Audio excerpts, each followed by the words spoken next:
Sir, magandang gabi, attorney, and thank you for joining us tonight. Hi, attorney. Good evening. Good evening. Magandang gabi po sa ating mga kababayan. Attorney, linawin ko lang kasi the impression we got dun sa press ko ng DOJ kanina was state witnesses na tong mga to na inapprove nila.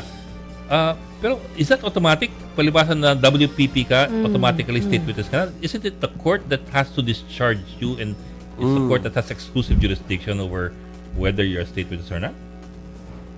That's correct. No? Dadaan pa rin yan sa korte and yung prosecution will have to justify kung bakit sila ang state witness. So meron namang mga batayan yan. And ilinaw ko lang, mukhang hindi accurate yung nasabi na karapatan daw nila. Under the Witness Protection Program, it's not a right. It's just a privilege. There's a big difference because yung right, hindi basta-basta matanggal yan. Automatic yan. Pero yung pagiging state witness and being placed or enjoy the benefits of the Witness Protection Program, that's just a privilege that can be removed or withdrawn by the state if circumstances may warrant it. So, Lakas nga naman loob, di ba? So, hindi ho yun karapatan. Pribilehiyo nila yun. So, at dadaan din yan sa korte. I suppose naman, ang DOJ, we would assume na ginagawa nila yung kanilang trabaho in vetting out these witnesses and to squeeze as much as they can the whole truth and nothing but the truth from them. Pero Tony, bakit bakit, well, I suppose, tanong ng ordinarong tao parang mababata yung mga tinanobi nilang pera kumpara doon sa pinag-usapan doon sa mga Senate hearing.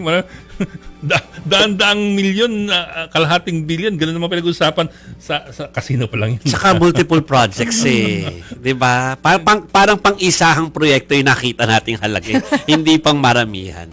Okay na ba tayo sa amounts that we flash on the screen? Well, huwag tayo mag-alala because I suppose at dapat yung pagiging witness under the Witness Protection Program on a case-to-case basis. Di ba? Napakaraming kaso ito So siguro itong mga final na nila, dun sila willing mag-testify. At clarify naman nung acting secretary natin of justice natin na pag may mga ibang kaso, ibang usapan yon. So kinakailangan pa rin magpakita sila ng willingness and the capacity to be a state witness. So on a case-to-case basis ito. So maari, tama yung inyong math, no? Mukhang masyadong maliit yung kailang binabalik. Ang importante dito, basahin ninyo, hingin nyo, ano bang napapaloob doon sa Memorandum of Agreement between DOJ and these proposed state witnesses. Dapat hindi final yung amount Dapat the commitment is lahat ng mga ninakaw nila na makikita later on, ibabalik nila. Open-ended. Hindi naman maganda yung ibalik yung kalahati sa kanila na yun. I don't think that's the idea or the spirit behind the Witness Protection Program. Kasi nagpakasasa na nga sila sa casino tapos mag-iwan pa tayo ng Loose porsyento. change ang ibinalik. Attorney, si Chicky Verhel po ito, no? It has been said na yung mga state witness po ay discharged from criminal liability. Ano po exactly ang ibig sabihin po nito? Well, sila, ibig sabihin ho niyan, kasama sila sa mga maaakusahan. So, they will all be charged together with the other respondents, no? Pagdating sa korte, doon magmo-motion ngayon sa Sandigan Bayan ito, kasi matataas ang rango nila.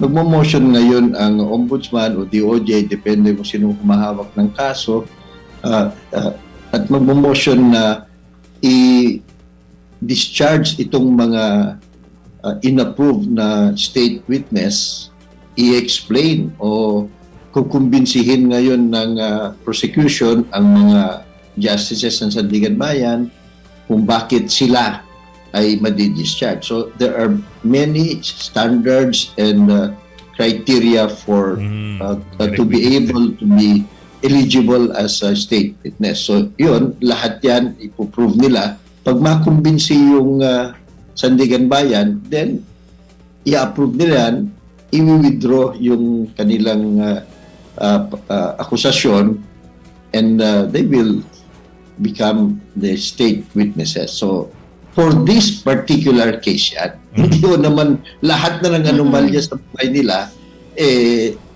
nabura na, hindi ko ganun yan. Oo. So kung wala pong criminal liability, ano pa pong liability ang pwedeng mapunta sa kanila, or sa ano-ano pong mga paraan sila pwedeng managot pa? Well, kaya nga importante ho, yung na doon pa lang sa Memorandum of Agreement, meron ng commitment or requirement for them na ibalik lahat yung mapapatunayang nanakaw o yung parte nila doon sa nanakaw. Why is that? Because under the Witness Protection Program, once na-discharge ka, hindi ka na pwedeng singilin civilly doon sa mga ninakaw mo.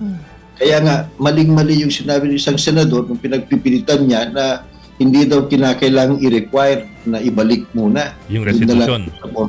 Mali yun kasi if you look at the rules and the law, pag yan na-discharge, but yung criminal as well as the corresponding civil liability attached to the criminal liability, pati ho yun, mga foreclose na Kaya nga, that's the purpose of the Memorandum of Agreement between the DOJ and the accused, para meron pa ring basehan, para pilitin sila, i-compel sila na ibalik lahat ng nakaw na yaman.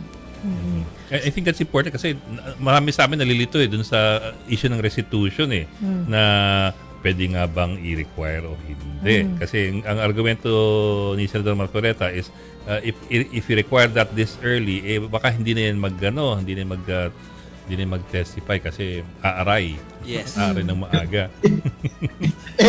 Mas masahol naman yung hindi mo i-require. Para bang binibigyan mo, magnanakaw na nga sila, tapos bibigyan mo pa sila ng reward para magtestigo. Tapos hindi pa sila makakasuhan. Doble lugi ang Republika ng Pilipinas dyan, di ba? So I think if you look closely, and I think DOJ officials know what they're doing, the Ombudsman knows what he's doing more than the senator's claim, ganun sana. Ang sticky dito o yung kailangang masilip nyo, ano ba yung nilalaman ng Memorandum of Agreement? Kasi yun yung kontrata ng under the Witness Protection Program, beneficiary at saka yung gobyerno. At bilang under the Witness Protection Program na po itong sila Alcantara, Santos, Opulencia, tsaka yung isa po ay ano po ibig sabihin na po nito for them? Ano po yung mga, kumbaga yung mga benefits nila under the Witness Protection Program? Well, maraming benefits yan. Number one, security.